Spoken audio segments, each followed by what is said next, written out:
नमस्कार, exam happy by Jharkhand channel में आपका स्वागत है। तो दोस्तों जुड़ चुका हूं मैं यहां पर आप सभी सहायक अध्यापकों के आकलन परीक्षा में 101% सफलता दिलाने के लिए हिंदी के महत्वपूर्ण प्रश्नों को लेकर के। तो आपको बताते चले, इस तरह से हमारी टीम ने हिंदी के प्रश्न पत्रों को यहां पर तैयार किया है आप सभी सहायक अध्यापकों के लिए कि यहां पर हिंदी में 18 में 18 आपको आना ही आना है, चाहे आप 1 से 5 के शिक्षक हो, चाहे आप 6 से 8 के शिक्षक हो, क्योंकि यहाँ पर जैक मॉडल पाठ्यक्रम पर आधारित सारे प्रश्नों और एनसीईआरटी का नोट्स और पीडीएफ तैयार किया गया है हिंदी का। तो हिंदी में उसके बाद जो है आपको विभिन्न राज्यों में जो आकलन परीक्षा हुए हैं उसके भी प्रश्न पत्र को आपको दिया जा रहा है। तो यदि आप चाहते हैं कि हिंदी में 18 में 18 प्राप्त करें तो अभी के अभी मोबाइल नंबर को दे करके हमारे साथ जुड़ जाएंगे और यहाँ पर जो भी होगा आप नोट्स परचेज कर लेंगे। तो यदि आप केवल हिंदी में नोट्स लेना चाहते हैं, हिंदी का ही नोट्स केवल लेकर के हिंदी में 18 में 18 प्राप्त करना चाहते हैं, तो आज आपको यहाँ पर नोट्स केवल हिंदी का 30 रुपये में मिल जाएगा। और यदि आप पूरी सब्जेक्ट का तैयारी 351 रुपये में आपको करवाया जा रहा है, जो कि हमारे यूट्यूब टीम की तरफ से मेगा ऑफर दिया गया है और यह मेगा ऑफर केवल 50 लोगों के लिए ही वैलिड होगा। तो 501 रुपये वाले कोर्सेज अब आज आपको 351 रुपये मिल रहे हैं। तो आप यहाँ पर लेकर के जुड़ सकते हैं, पढ़ सकते हैं, सारे नोट्स और पीडीएफ देख सकते हैं, जिससे कि आपको 101% यहाँ पे सफलता की गारंटी हमारी यूट्यूब टीम दे रही है। तो आप अभी जुड़ेंगे। भाई बहन में कौन सा समास है? भाई बहन में कौन सा समास है? ये आपका यूपी में पूछा गया प्रश्न है। तत्पुरुष, द्विगु, द्वंद्व या बहुब्रीहि, भाई बहन। ठीक है, तो देखिए भाई और बहन इस तरह का होगा, इसमें योजक चिन्ह छुटा हुआ है, इसमें योजक चिन्ह यहाँ होगा, ठीक ना।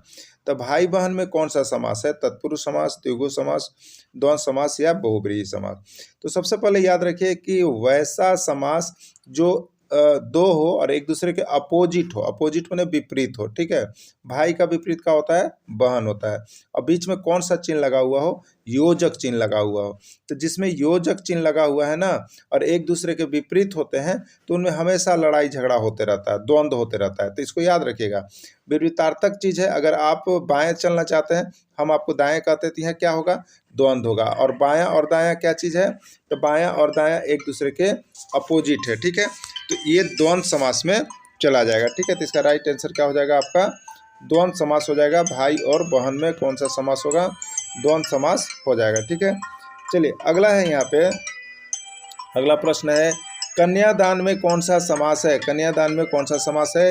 ये छत्तीसगढ़ में पूछे गए प्रश्न है आपका। कन्यादान में कौन सा समास है? तत्पुरुष, द्विगु, द्वंद्व या बहुब्रीहि। ठीक है, तो देखिए कन्यादान का सबसे पहले आप विग्रह कर लीजिए ना। कन्या के दान ना, कन्या का दान जो करने वाला, कन्या का दान करने वाले को, कन्या का दान जो करता है उसको कन्यादान कहता है। ठीक है, तो देखिए यहाँ पर कन्या को जो दान करता है उसको कन्यादान कहते हैं। अब देखिए यहाँ पर याद रखिएगा कि आप समास का विग्रह कीजिएगा और उसमें कारक चिन्ह आए, बीच में कौन सा चिन्ह आ जाए?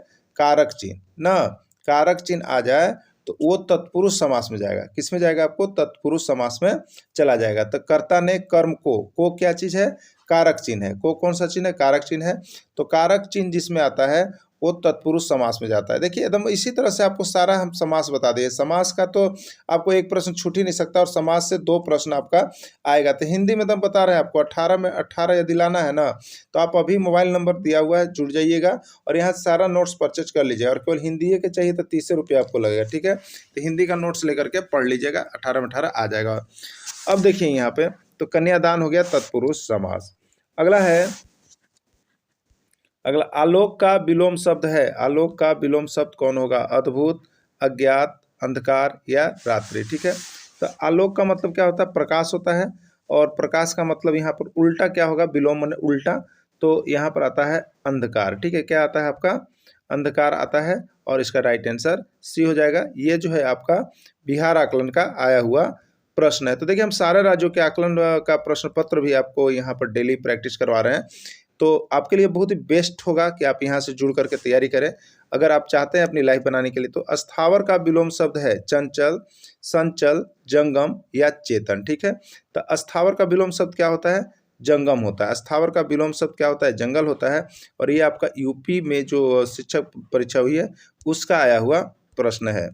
अगला है, एकाधिकार का विलोम शब्द है सौकृत, परमाधिकार, सर्वाधिकार या नारकीय। ठीक है, तो एकाधिकार, एक पर अधिकार होता है, तो एक का सब होता है यानी सर्वाधिकार। एकाधिकार का विलोम शब्द क्या होगा? सर्वाधिकार हो जाता है। अगला प्रश्न है आपका, कृतक का विलोम शब्द है करुण, कृपण, कृत्थन या कठिन। ठीक है, कृतक का विलोम शब्द है करुण, कृपण, कृत्थन या कठिन। तो कृतक का होता है, देखिए कृतधन। क्या होता है?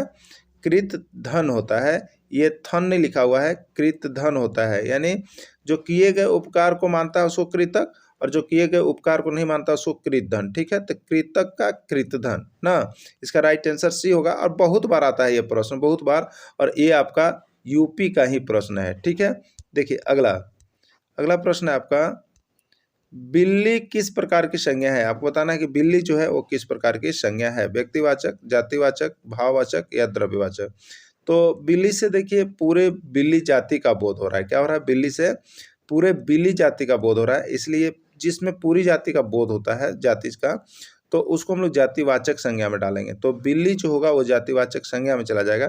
अगर बिल्ली की प्रजाति या बिल्ली का नाम दिया हो तो वो व्यक्तिवाचक में जाता, लेकिन ये जातिवाचक में जाएगा। पूरे बिल्ली समूह का, समुदाय का बोध इससे हो रहा है। इत्यादि का सही संधि विच्छेद है, बिहार में आया है। ये बिहार में आया है, छत्तीसगढ़ में आया है, बंगाल में आया है, मतलब इत्यादि बहुत बार आया है संधि विच्छेद। तो संधि विच्छेद का भी सारा नोट्स आपको दे दिया गया है। तो इत जोड़ आदि, इत जोड़ यादि, इति जोड़ यादि या इति जोड़ आदि। ठीक है, तो इसका सही संधि विच्छेद जो होगा इत्यादि का, इति जोड़ आदि। क्या होगा? इति जोड़ आदि जो है इत्यादि का सही संधि विच्छेद होता है। अगला प्रश्न हो जाएगा आपका, सीता पुस्तक पढ़ती थी, यह किस काल का उदाहरण है? देखिए अब आपको टेंस में आ गया काल, तो काल से भी प्रश्न रहते हैं। तो सीता पुस्तक पढ़ती थी, यह किस काल का उदाहरण है? तो सबसे पहले देखिए आपको यहाँ पर दिया हुआ है थी। क्या दिया हुआ है? थी। अगर थी दिया हुआ है इसका मतलब है कि यह भूतकाल में है। सबसे पहला चीज पहचान हो गया, भूतकाल का हो गया। ठीक है, अब देखिए पढ़ती थी, तो जिसमें ता, ते, ती लगा हुआ रहेगा तो उसको लोग बोलते हैं सामान्य। क्या बोलते हैं उसको? सामान्य। तो यह किस में चला जाएगा? भूतकाल का है, और ता, ते, ती लगा हुआ है तो सामान्य होगा, यानी इसका राइट आंसर क्या होगा? सामान्य भूतकाल होगा। ठीक है, जिसमें ता, ते, ती लगा रहेगा तो सामान्य होगा।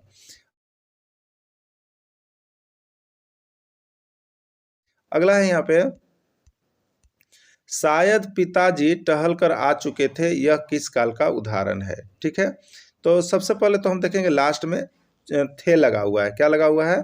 थे लगा हुआ है, इसलिए ये भूतकाल का है। ओके, पहला चीज भूतकाल हो गया। अब टहल कर आ चुके थे, और देखिए शायद, शायद मतलब क्या होता है? संदिग्ध होता है, माने भविष्यवाणी कर रहे हैं हम ना, तो ये संदिग्ध में चला जाएगा कि आए हैं कि नहीं आए हैं, अभी क्लियर नहीं हुआ। तो संदिग्ध भूतकाल होगा। क्या होगा? संदिग्ध भूतकाल इसका आंसर हो जाएगा। अगला है यहाँ पर देखेंगे आप, इनमें संयुक्त व्यंजन कौन सा है? संयुक्त व्यंजन इसमें कौन सा है? म, ल, त या ग। ठीक है, ये आपका यूपी, एमपी, छत्तीसगढ़ सभी जगह पूछा गया है संयुक्त व्यंजन। तो देखिए हम लोग संयुक्त व्यंजन में किसको किसको रखते हैं? तो छ, त्र, ज्ञ ना, और एक होता है सर, इसको हम लोग संयुक्त व्यंजन के अंतर्गत रखते हैं। तो ये संयुक्त व्यंजन का नोट्स यदि आपको चाहिए तो नोट्स बना हुआ है।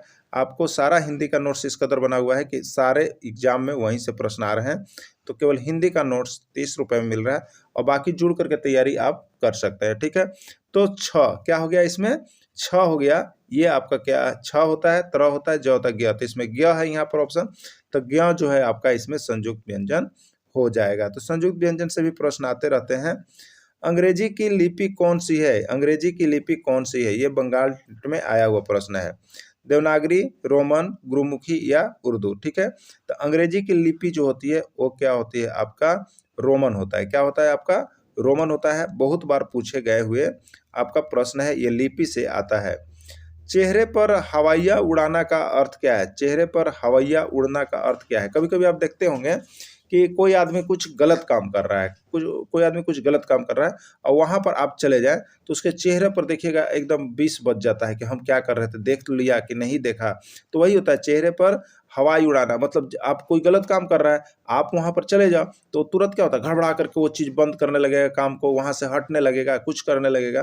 तो चेहरे पर हवाई उड़ना का मतलब होता है घबरा जाना। वो आदमी क्या होगा, घबरा जाता है और चेहरा पर उसका हवाइया उड़ जाता है। ठीक है, अगला है गाल बजाना का अर्थ क्या है? गाल बजाना का अर्थ क्या है? डींग हाँकना, पिटाई करना, गाली देना या मदद न करना। ठीक है, तो गाल बजाना यानी पर क्या है, तो उसको हम लोग कहते हैं डींग हाँकना। बहुत से आदमी जो होते हैं गाल बजाते रहते हैं, मतलब कुछ न कुछ बोलते रहेंगे और करते कुछ नहीं है, तो उसको कहते हैं डींग हाँकना। केवल बैठ करके डींग हाँकना होता है गाल बजाना का अर्थ।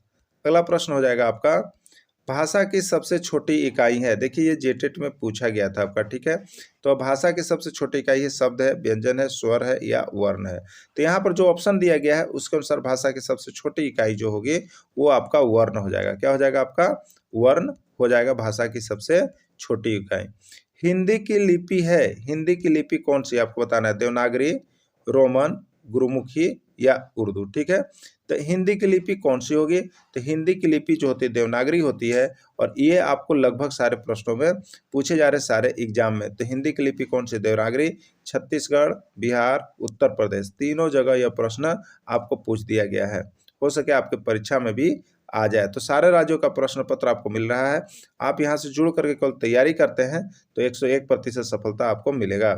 संज्ञा, परिवार से बनने वाला विशेषण शब्द कौन होगा? परिवार से विशेषण शब्द कौन बनेगा? पारिवारिक, पारिक, पारिसत्र या कोई नहीं।